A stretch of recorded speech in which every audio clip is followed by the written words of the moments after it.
Ça fait longtemps qu'on ne l'a pas reçu chez nous. Je ne sais pas pourquoi. Vous êtes moins sorteux? Je suis trop occupé, je dirais. Bon, c'est bon aussi. Oui. Monsieur Guy Drouin, qui est responsable, c'est quoi votre titre? Je suis à la direction de la Corporation de développement communautaire, ici Montmagny-Lillet. Oui. Comment ça va, votre organisme? Ça va bien. Premièrement, la corporation, c'est un regroupement d'organismes communautaires de tous les milieux multisectoriels dans les MRC qui œuvrent dans les MRC de Montmagny et de Lillet. Nous, ce qu'il y a de particulier dans la CDC, ici Montmagny-Lillet, comparativement ailleurs sur le territoire Chaudière-Appalaches, c'est qu'on s'implique directement dans les actions. Pardon. Et puis, comme l'entente qu'on a faite, comme oui, mettre sur pied des organismes, des tables de concertation, mais pas juste sur la table. Après ça, on s'assure que l'action soit posée directement sur le terrain. Bon, on sait que c'est une action communautaire, oui. Une corporation communautaire. Vous allez chercher l'argent où pour vivre, M. Drouin? Dans des différents projets. Notre financement de base est de 47 000 par année. On est une des CDC, une des nouvelles CDC, ça fait que 7 ans que ça existe. Les autres CDC sont financés de l'ordre de 70 % et dans le moment, il n'y a pas de nouveaux argents depuis 2008 pour ça, c'est que c'est 47 000. Mais ça vous permet de bien vivre? Ça permet de faire des actions et puis d'aller chercher des projets comme dans les fonds de lutte à la pauvreté de façon à pouvoir poser des actions plus concrètes. Faites-vous ça à plein temps? À plein temps. Oui. Ça fait 7 ans. M. Drouin, on en a parlé dans les nouvelles ce matin. Je vais utiliser le terme, vous me corrigez si j'ai tort, mais il y a du gaspillage de nourriture. Oui. Et c'est, je pense, plus flagrant qu'on le pense. Oui, c'est assez surprenant. Je n'étais pas de ce secteur-là. On jase. OK, on jase. Okay.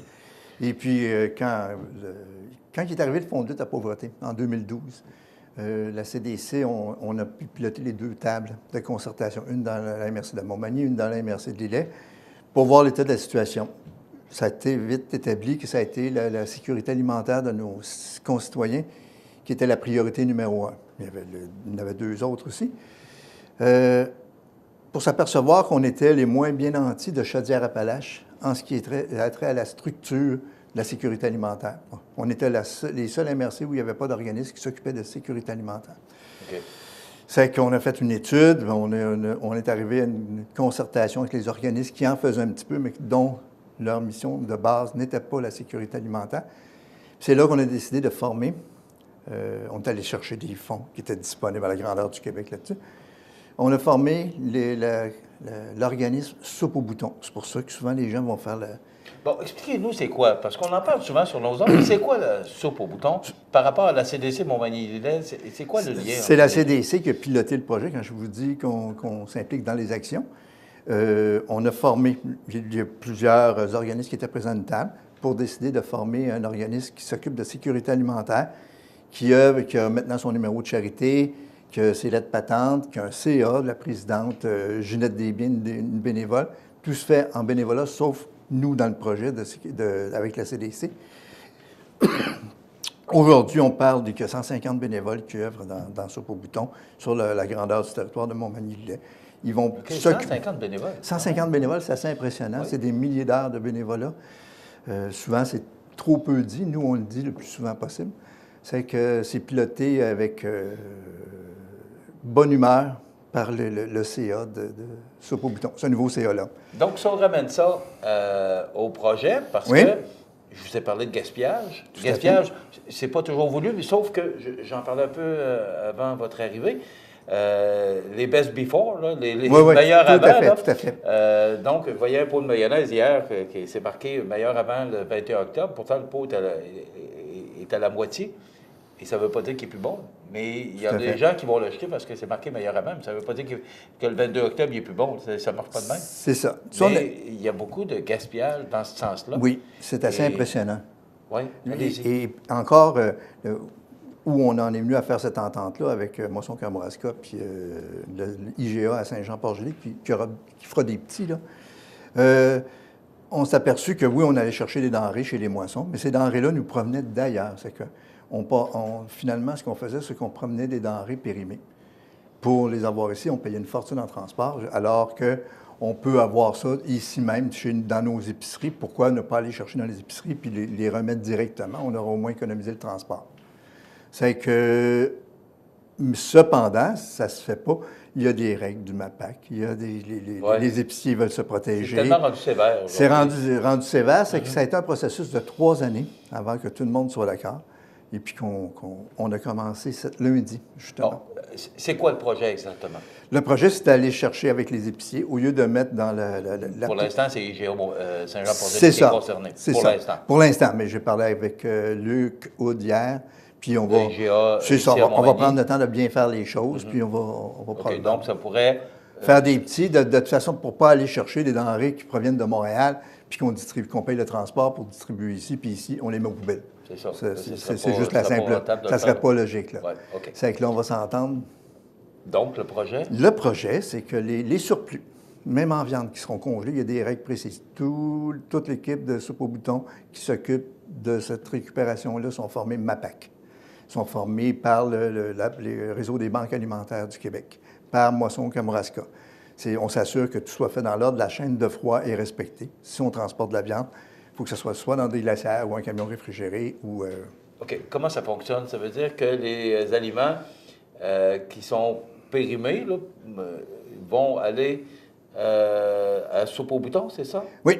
OK. Et nous allons aller les chercher. On va les chercher dans l'épicerie. On fait un tri, on s'assure que la fraîcheur des dents... Il y a un protocole, dépendamment des aliments, si c'est de la viande épicée.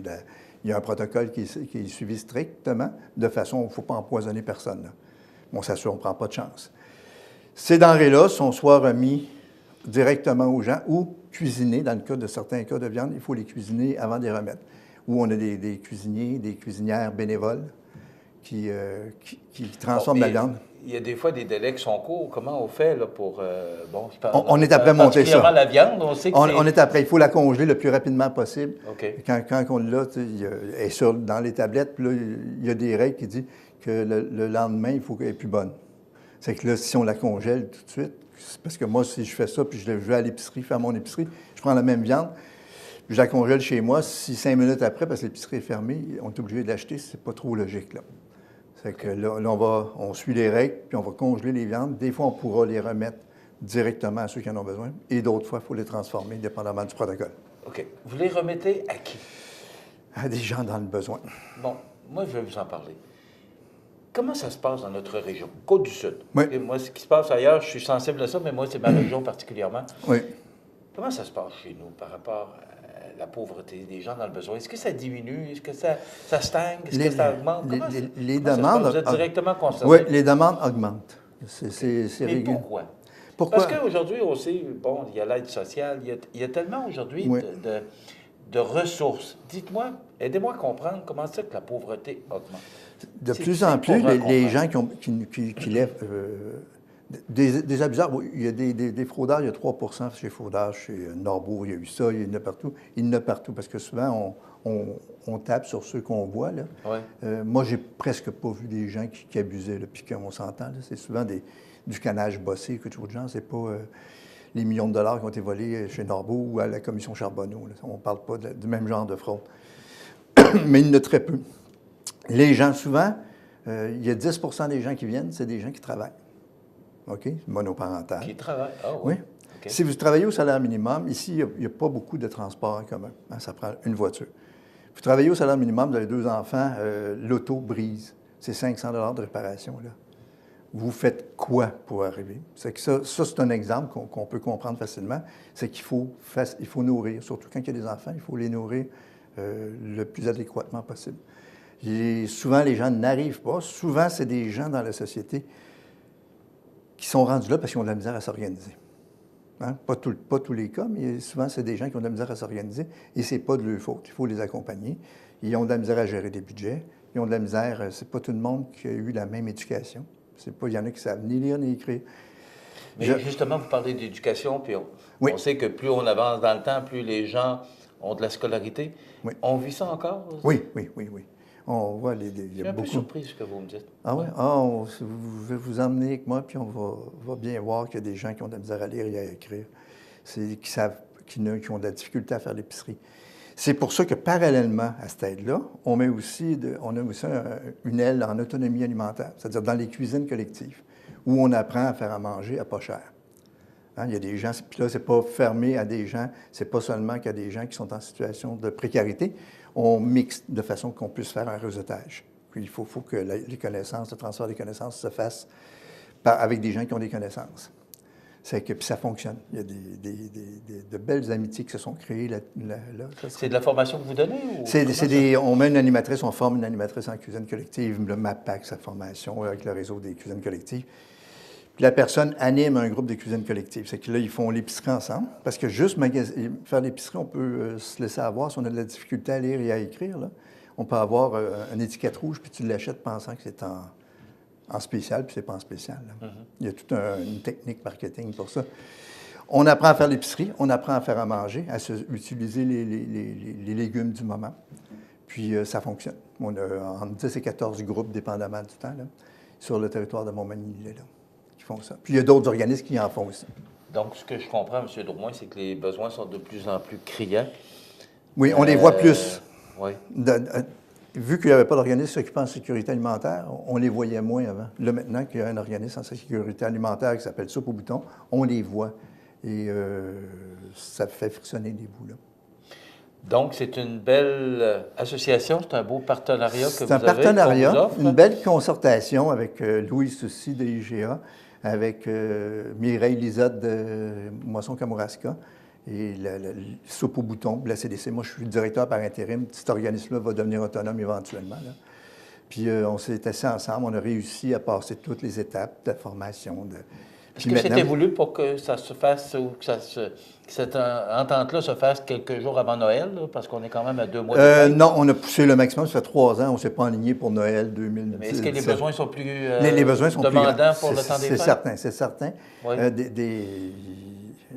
On est aussi avec un organisme, avec un mouvement citoyen qui s'occupe du sourire d'enfants, qui donne des cadeaux aux enfants. Puis si vous voyez ce que les enfants écrivent, là, c'est pas un jeu vidéo, là, c'est « je voudrais avoir des jeans, je voudrais avoir un gilet ».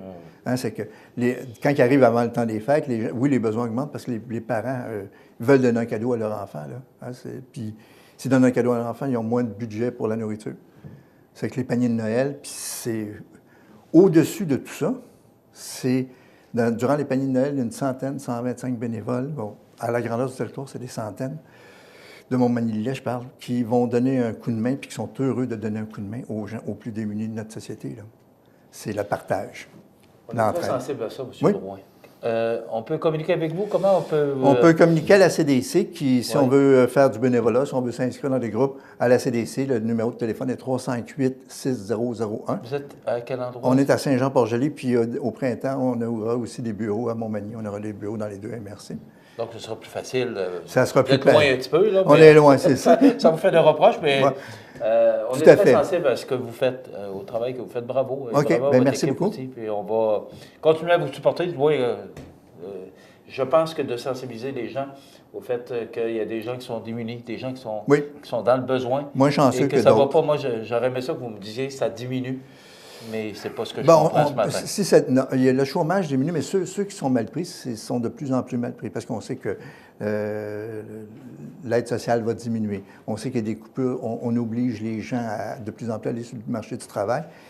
Ça, on comprend. Là, on comprend, sauf que souvent, c'est des gens qui se sont fait rabrouer toute leur vie, qui ont de la misère à travailler, qui ont des problèmes, des fois, de maladie mentale, mais non déclarés, qu'ils ne savent pas. C'est qu'ils arrivent dans une entreprise, puis s'ils font une gaffe, ils se font engueuler, puis ils se remettent dehors. Parce que là, au bout de la 10e fois, bien, ils arrêtent de chercher un emploi. On essaye de les intégrer le plus possible par des heures de bénévolat avec nous autres.